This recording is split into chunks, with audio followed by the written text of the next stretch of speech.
نوری نصیر خان وہ شخص ہے جنہوں نے بلوچستان کو ایک الگ پہچان دی، جنہوں نے بلوچوں کو الگ جغرافیائی حد بندی طے کر کے دی۔ ان کا ایک مشہور فقرہ ہے کہ میں نے بلوچوں کو اتنی جگہ آزاد کر کے دی ہے کہ ایک چرواہا بلوچستان کے کسی پہاڑی پر بیٹھ کر آرام سے آزادی کے نعرے لگا سکے۔ ڈیرہ جات ان کو اعزاز کے طور پر ملے۔ جہاں تک بلوچی بولی جاتی ہے وہاں تک بلوچستان ہے۔ احمد شاہ ابدالی کو کہا کہ میں آپ کو مار سکتا تھا لیکن نہیں مارا۔ السلام علیکم، آپ دیکھ رہے ہیں تاریخ ناک اور میں ہوں تبسم جلالوی۔ آج کی تاریخ ناک میں بلوچ قوم کا عظیم سپوت، بلوچ قوم کے commander in chief Khan of Kalat ریاست کے والی نوری نصیر خان کو تاریخ کے جروکے سے دیکھتے ہیں۔ ان کی ابتدائی زندگی، فتوحات، اقتدار اور زندگی کے آخری آرام گاہ تک کا سفر۔ تو آئیے دیکھتے ہیں اس مرد مجاہد کو تاریخ کی آنکھ سے، لیکن حسب سابق چینل کی سبسکرپشن اور اس کے بیل آئیکن کو پریس کرنا۔ اولین فرصت میں یہ دو کام کرنے لازمی ہیں، جس کے بعد ہم تاریخ کے اوراق الٹیں گے۔ میر نصیر خان میر عبداللہ خان کا چھوٹا بیٹا، میر محبت خان کا سوتیلا بھائی اور میر اہلتاز کا سگا بھائی تھا۔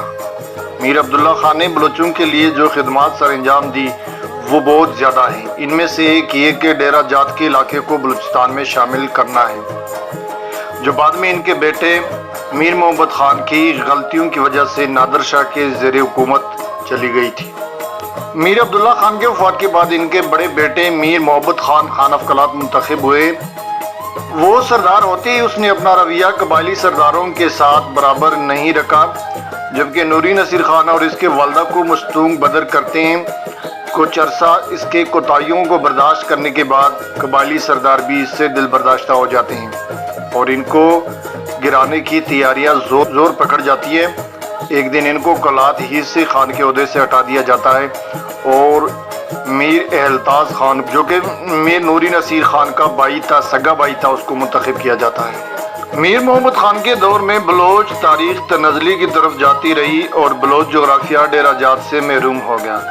اس کے بعد جب میر اہلتاز خان شروع میں آتے ہیں تو ان کا رویہ کچھ صحیح ہوتا ہے، لیکن زیادہ دیر تک وہ قبائلی سرداروں اور بلوچ باشندوں کے نظریات پر عمل کرنے والے نہیں رہتے اور اپنا عیاشی شروع کر دیتا ہے۔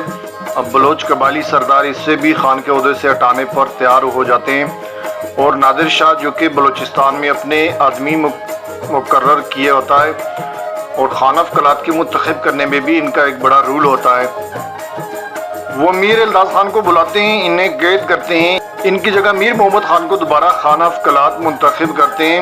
اس دوران میر محمد خان نے نوری نصیر خان اور اس کی والدہ کو بھی قندھار روانہ کیا اور انہیں قید کروا دیا تاکہ کوئی میرے خلاف سازش نہ کر سکے۔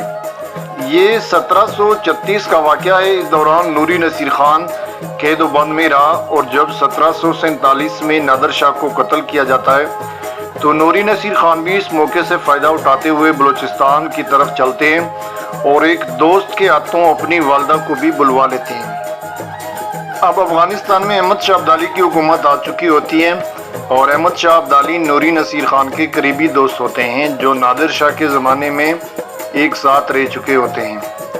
میر محمد خان کے احمد شاہ ابدالی سے تعلقات خراب ہو جاتے ہیں اور میر نوری نصیر خان آف کلات بن جاتے ہیں۔ نوری نصیر خان نے دوران حکومت بلوچستان کے سرحدوں کی حد بندی مختلف جنگوں میں تاریخ رقم کر کے کی۔ ڈیرہ جات ان کو اعزاز کے طور پر ملے جب انہوں نے پنجاب کے مہمات میں اپنی جنگی جور دکھا کر احمد شاہ ابدالی کو فتح سے ہمکنار کر لیا تھا۔ اس وقت ایک خوبصورت واقعہ اس کے ساتھ پیش آیا تھا اور وہ یہ تھا کہ جب وہ سکھوں کا پیچھا کرتے ہوئے ان کے لشکر کے اندر گھسے تو وہاں پہ وہ پاس گئے تھے۔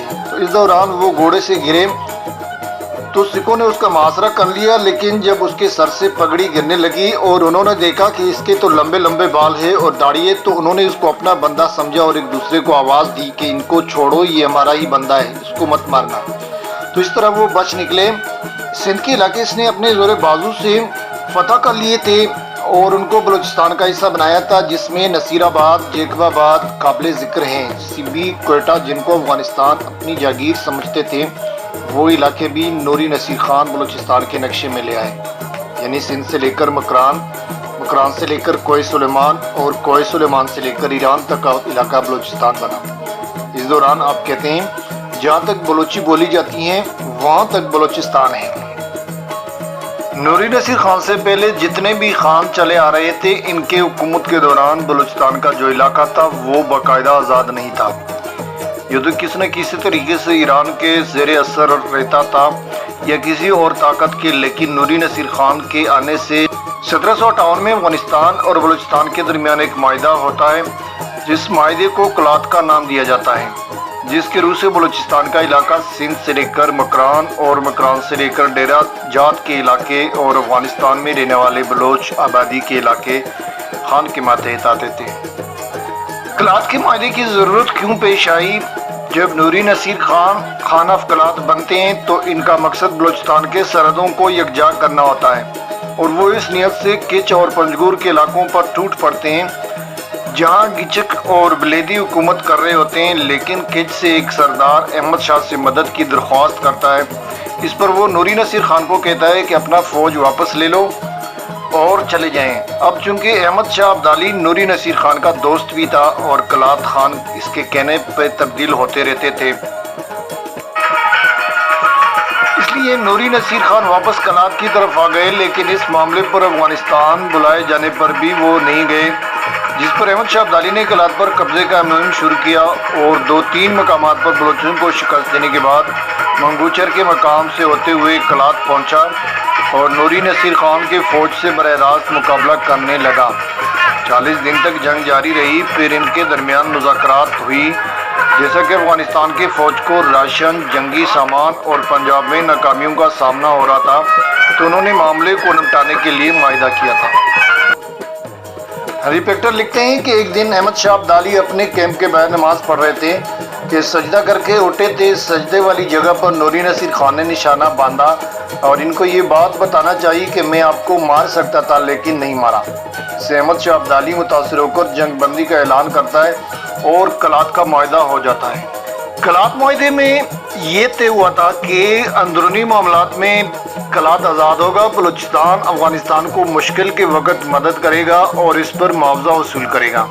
بلوچستان کے جو علاقے افغانستان سے منسلک کیے جاتے ہیں وہ بلوچستان کے ماتحت کیے جائیں گے، یعنی سبی اور کوئٹہ وغیرہ۔ اس کے بعد نوری نصیر خان مکران کے ذکریوں کے نسل کشی کرتے ہوئے ان علاقوں کو آزاد کیا اور بلوچستان ایک مخصوص شکل میں تشکیل پا گئی۔ جن علاقوں کو نوری نصیر خان آزاد کرتے وہاں اپنے نائب منتخب کر کے وہاں سے ماہانہ ٹیکس وصول کرتے اور کلات کی گورنمنٹ اسے چلاتے۔ اس کے علاوہ بیرونی ممالک سے تعلقات بننے میں بھی دیر نہ کی، جس پر مکران کے ذریعے تجارت کروایا اور خام مال تجارت کی۔ نوری نصیر خان کے دوران حکومت بلوچستان نے اندرونی اور بیرونی سطح پر خوب ترقی کی۔ اگر دیکھا جائے تو آپ نے بلوچستان کے نقشے کو جو تقویت بخشی وہ لاجواب ہے، لیکن اس دوران آپ نے تھوڑی بہت غلطیاں کی، جن میں پنجاب کی زمین کو اعزاز کے طور پر اٹھانے سے گریز کرنا ایک نمایاں غلطی تھی۔ جب احمد شاہ ابدالی انہیں ملتان، بکر، لیا کے علاقوں کی پیشکش کرتے ہیں تو آپ کہتے ہیں کہ بلوچستان کی سرحدیں وہاں تک ہوگی جہاں تک بلوچی آبادیاں ہیں۔ ہستی کو ظاہر کرتا ہے تو دوسری طرف اس زرخیز علاقے سے انکار کسی غلطی سے کم نہیں۔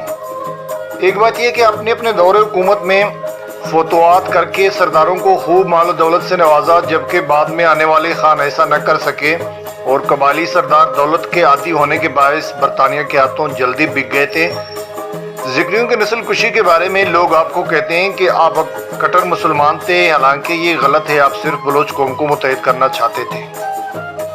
نوری نصیر خان نے بلوچ اور بلوچستان کو یکجا کیا، جس بنا پر شاہ محمد مری آپ کو پٹ اعظم کہتے ہیں، جبکہ نوری نصیر خان نے پانی پت کے جنگ میں احمد شاہ کے ساتھ مل کر جو جنگ کی، اس بنیاد پر ترکی والے اس وقت آپ کو ملت محمدیہ کے محافظ کا نام دیا کرتے۔ نوری نصیر خان اس بات کے پیروکار تھے کہ جہاں تک بلوچ ہے وہاں تک بلوچستان ہونا چاہیے، اور آپ نے یہ کہہ کر دکھایا۔ آپ کی 47 سالہ اقتدار بلوچوں کے لیے ترقی اور خوشحالی کا دور تھا۔ 1794 میں آپ اس دنیا سے رخصت ہو گئے اور بلوچ ایک عظیم انسان سے محروم ہو گئے تھے۔ یہاں تک تھی بلوچوں کے پیشرو اور مرد قلندر خان آف کلات نوری نصیر خان کے حالات زندگی پر مبنی بنی ہوئی ڈاکومنٹری آج کے لیے اتنا ہی، انشاءاللہ اگر زندگی رہی تو اگلی ولاگ میں ایک اور تاریخی ویڈیو کے ساتھ حاضر ہوں گے، جو کہ چاوی کی پہاڑیاں کیوں اہم ہے کے عنوان سے ہمارا اگلا ولاگ ہوگا۔ تب تک مجھے دیجیے گا اجازت، لیکن اپنا بھی بہت سارا خیال رکھیے گا۔ فی امان اللہ۔